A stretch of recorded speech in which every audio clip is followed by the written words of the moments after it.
Muy buenas a todos, me presento, soy Edge, de aquí mi mundo, de nuestro mundo, y os vengo a presentaros esta forma tan curiosa de ver Final Fantasy VII. Todos los videojuegos pasan por un proceso de desarrollo que suele afectar a muchos aspectos del juego, así que aquí os traigo unas ideas que fueron descartadas en mitad del proceso. Algunos os parecerá un poco locura y otros que tienen más sentido que el mismo juego. ¿Por qué no te quedas y lo vemos? Comencemos por el famoso Genova. El Genova constituía cierta parte del cerebro, o bien cierto tipo de genes, que serían los que permitirían hacer magia. Quiere decir que usar Genova era equivalente a usar magias, y esto te convertía en una especie de privilegiado, muy a lo Terra de Final Fantasy VI. Por lo tanto, sabiendo todo esto, el sistema de materia desaparecería. Solo había dos formas posibles de usar Genova. La primera, siendo descendiente de los Cetra, y la segunda, de forma artificial siendo de soldado. También pensaban crear una especie de libro donde explicarían todo el tema de la magia, titulado algo así como el libro de Genova. Es curioso cómo ya cambia bastante el argumento, ¿no? Pasábamos a las profesiones. Al principio los personajes iban a tener un sistema de profesiones como el que ya conocemos de otros títulos de la saga. Por ejemplo, Red 13 o Nanaki sería el mago negro, ya que si recordamos lo que dije antes, solo descendientes de los Cetra o soldados pueden usar magia. Así que este sería el más probable, ya que Cloud está predestinado a ser clase caballero, teniendo además a Barret como artillero, Tifa, pugilista o monje, Yuffie, ninja o ladrona, Aeris, maga blanca, Casey, mago azul, Vincent, berserker, Cid, dragón o draconarius. Por no decir que esto se refleja bastante en los límites de cada personaje, que hace que mantenga esta esencia, como por ejemplo el límite de ala sanadora de Aeris en el juego definitivo.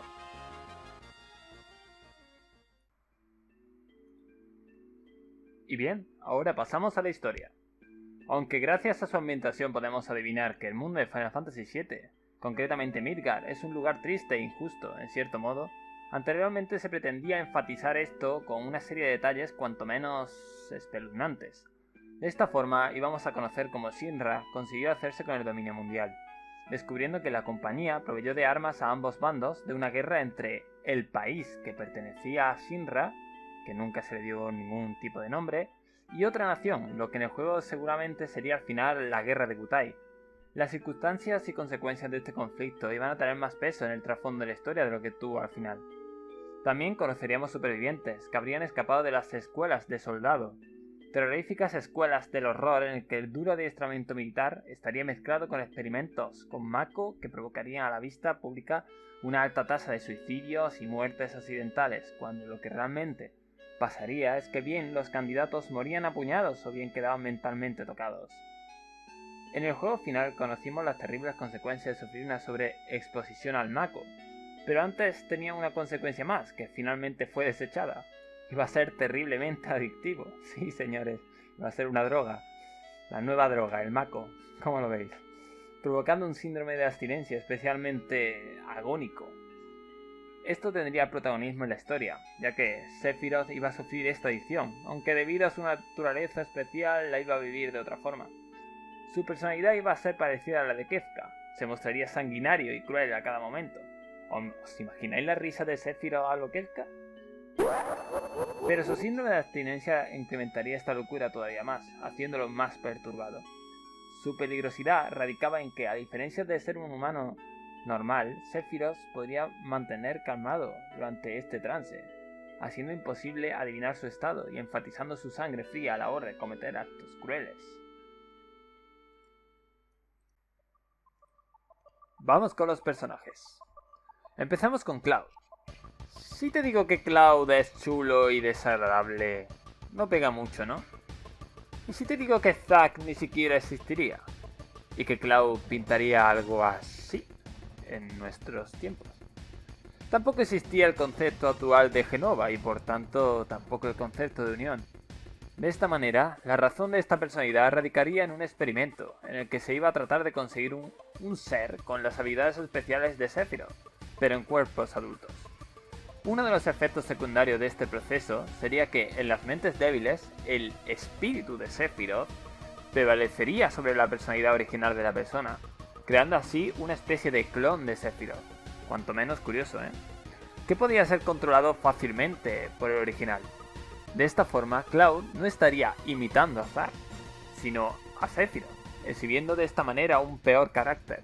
Su personalidad original volvería, como en el juego final, tras el evento de la corriente vital, al que se le iba a añadir una dramática escena en la que Cloud moriría y iba a ser revivido por Tifa a través del boca a boca. A más de uno le hubiera gustado ver esto, ¿verdad? Y bien, pasamos a Tifa. Ay, mi Tifa. Realmente Tifa no tuvo grandes cambios, al menos no de diseño, pero sí en la historia principal, ya que en principio tendría una cicatriz en la espalda, debido a una herida recibida y esta... atención, provocada por Cloud. Durante los eventos de Nibelheim, esto iba a provocarle un trauma que le impediría recordar los eventos sucedidos en el pueblo. Algo con un poco más de lógica que la versión final, en el que Tifa simplemente se los callaba. ¿Cómo podías haber hecho esto, Cloud? Maldito seas. En otros cambios iba a tener una conversación secreta con Aerith, en la que hablarían de cómo ambas conocieron a Zack, que, como podemos observar, en este tramo sí existe Zack, no como antes he dicho en Cloud, y en la que le enseñaría la foto que se hicieron en Nibelheim hace 5 años, que Tifa guardaría en una especie de colgante. También en Nibelheim podríamos encontrar su diario, en la que sabríamos qué pensaba de Cloud en su juventud.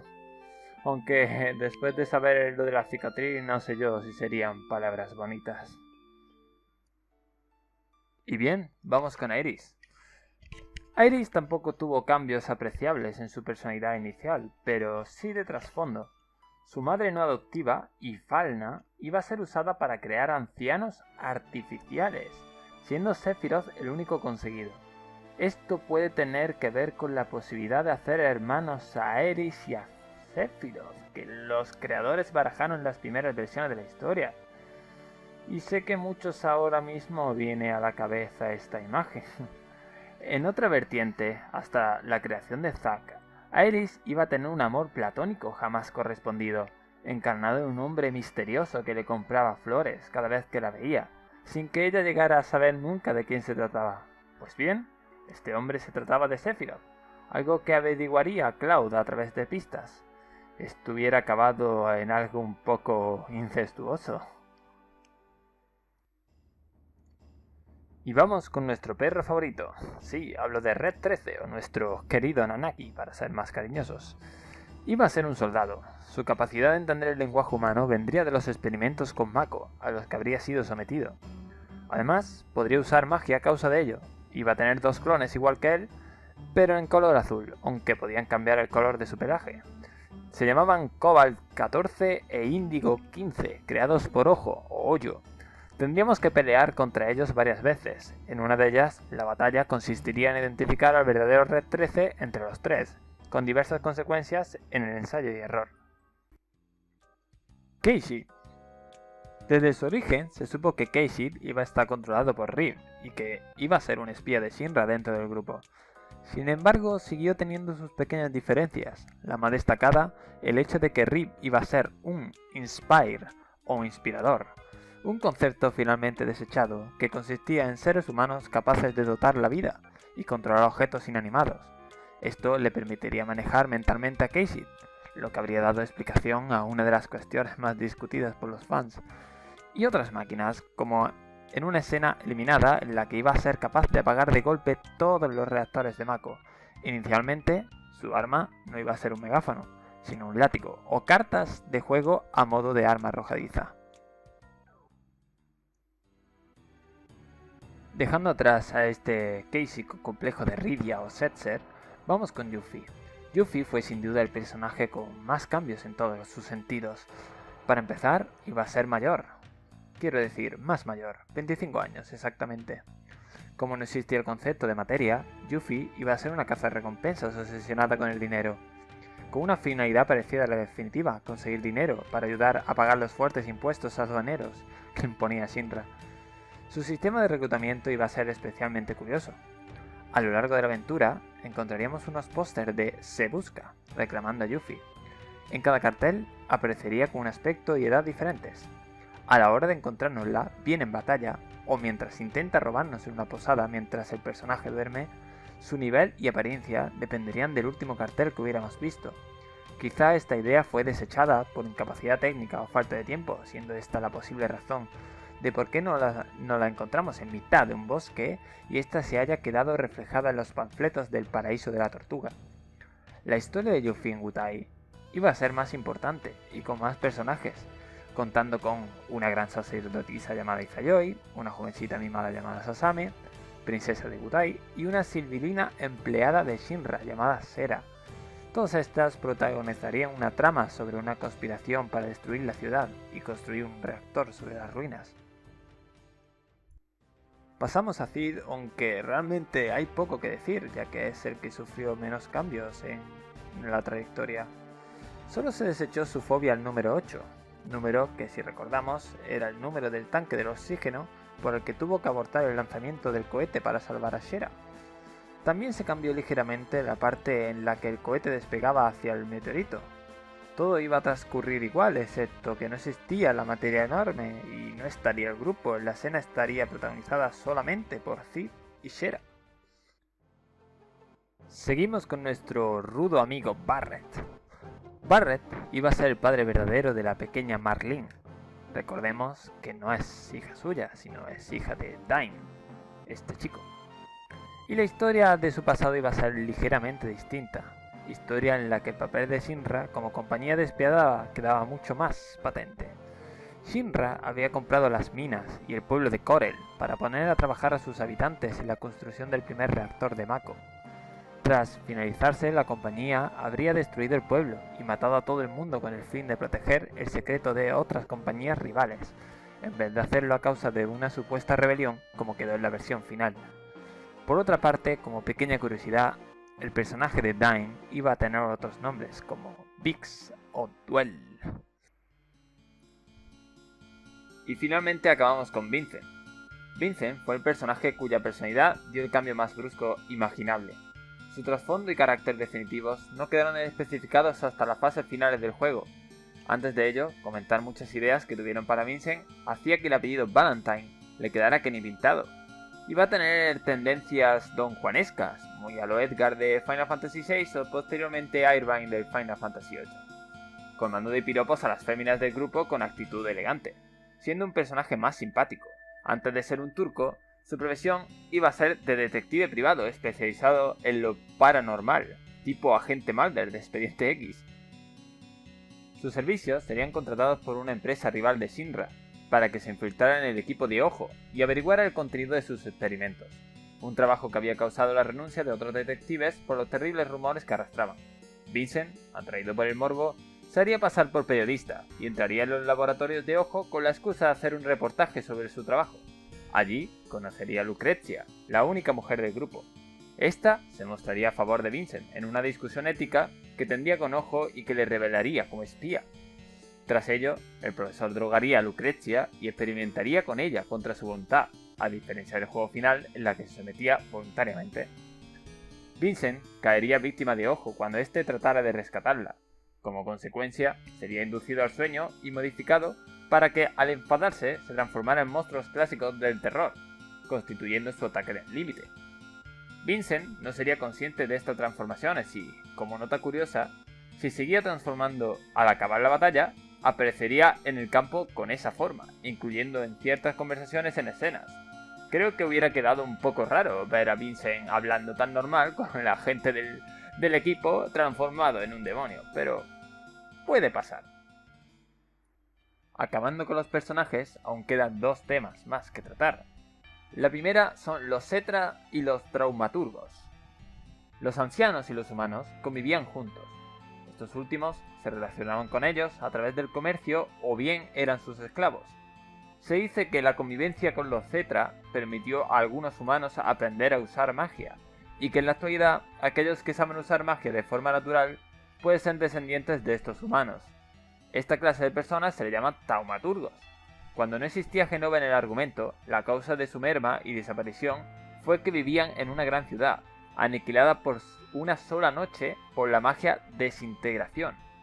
Para evitar que algo así volviera a pasar, los pocos supervivientes crearon la magia sagrado, o supongo que sería algo parecido al sacro, y construyeron la Torre Blanca, en el centro de la ciudad desintegrada, donde un anciano podría aprender a invocarla para defenderse de magias igualmente poderosas, como Meteorito, que en estos tiempos sería Meteo, me supongo también. Es posible que la Torre Blanca fuera la antecesora del Templo de los Ancianos del juego final. Los taumaturgos pueden hacer magia, pero también tienen la habilidad de sentirse entre sí por empatía. Los turcos estaban especializados en encontrar taumaturgos por este sistema, lo que hace pensar que ellos mismos fueron taumaturgos o que bien hubieran conseguido esta habilidad por medios artificiales. Y por último, acabamos con El hombre de la capa negra. Aquellos que conozcan la banda sonora del juego recordarán un tema llamado Chasing the Black Cape Man, perdón por mi inglés, o con su correspondiente traducción Siguiendo al hombre de la capa negra. Aquí os dejo el tema de fondo. El argumento jugaba con la confusión que se podía producir entre Sephiroth, que vestía de negro, y una serie de figuras tatuadas con números que deambulaban por el mundo envueltas en una capa, también negra. Estos personajes en principio iban a estar encarnados por uno solo, un misterioso ser que aparecería en determinados momentos de la historia. Los protagonistas creerían que perseguían a Sephiroth, pero la verdadera identidad del personaje sería Jenova, que en cada encuentro dejaría atrás partes de su cuerpo a las que el grupo tendría que enfrentarse. Esto no sería muy distinto al juego original, en el que cada aparición de Sephiroth, que en realidad se trata del cuerpo de Jenova transformado en él, lleva a una batalla contra partes de Jenova, aunque en la versión anterior había 5 encuentros en vez de 3, y los monstruos resultantes llevarían el nombre de partes del cuerpo, como ejemplo Jenova, brazo derecho, para hacer más evidente su identidad.